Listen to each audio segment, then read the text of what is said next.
Hi, I'm Dr. Ken Montgomery from Tri-County Orthopedics. I'm an orthopedic surgeon who specializes in sports medicine as well as hand and upper extremity surgery. The rotator cuff is a group of 4 muscles that surrounds the upper part of the shoulder. These muscles are important for helping lift your arm above your head. Rotator cuff tear occurs when one or more of these muscles is torn. Rotator cuff tears can occur in a variety of ways.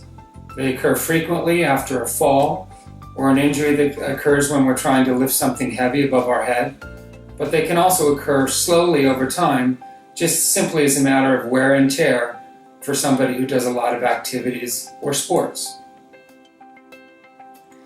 The diagnosis of a rotator cuff tear is made when you see your physician. A history is taken as well as a physical examination, which usually will suggest that the rotator cuff tear may be there.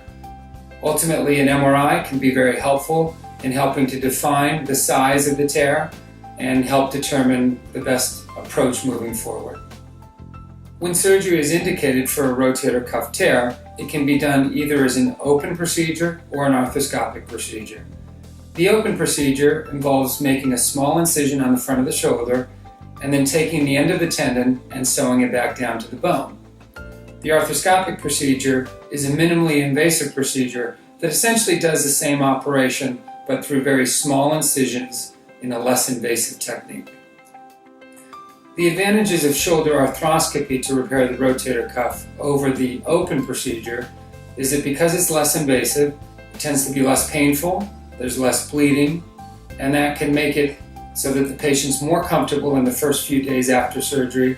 There's less scar tissue, and that can speed the patient's recovery and get them back to their daily activities more quickly.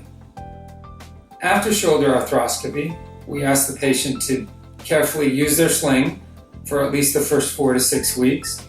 There's some simple home exercises that we'll often give the patient so that they can get some gentle range of motion in the shoulder to prevent stiffness.